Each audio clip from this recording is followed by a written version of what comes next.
passat em va arribar la notícia de que es feia aquesta convocatòria i em va arribar molt al fons perquè em va recordar molt el que vam fer l'any 2002 a Folgueroles amb aquella lectura sincrònica de tota l'obra de Verdaguer. Tot el que són simultaneïtats m'emocionen molt i una crida de tots els campanars de Catalunya em va arribar al cor. És per això que l'any passat ja de seguida ens hi vam posar des del campanar de Lloret.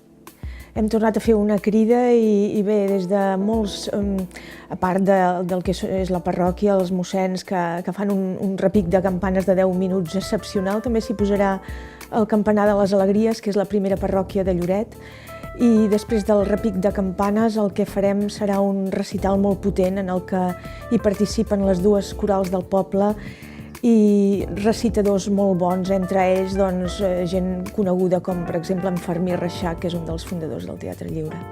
És que a la vegada que conec Verdaguer, que m'arriba alguna cosa, algun misteri, alguna cosa molt estranya que hi ha al darrere els poemes de mossèn Cinto Verdaguer, també, curiosament, m'arriba en aquells moments l'amistat amb en Lluís Maria Xirinacs. L'amistat i el mestratge, evidentment, del gran pensador que va ser en Lluís Maria Xirinacs. Això influeix definitivament en la meva obra. Jo fa que pinto molts anys, des de l'any 76,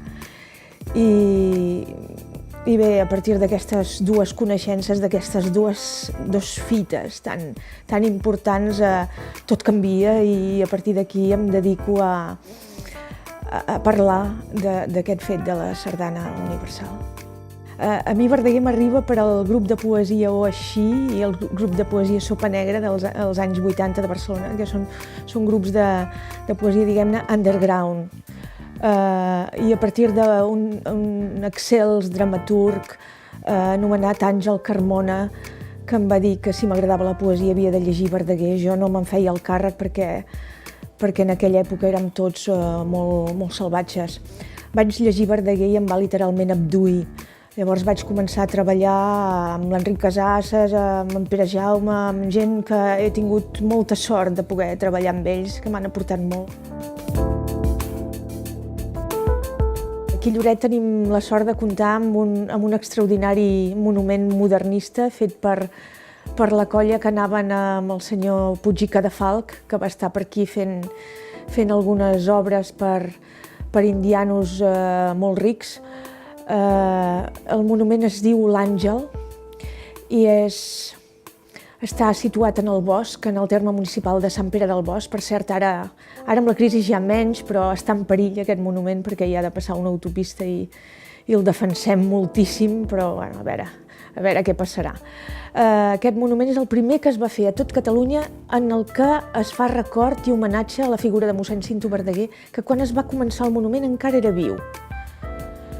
Està dedicat a la Mare de Déu de Gràcia, però hi ha un medalló fet per l'Eusebi Arnau a la base d'aquest pilar que és la cara de mossèn Cinto.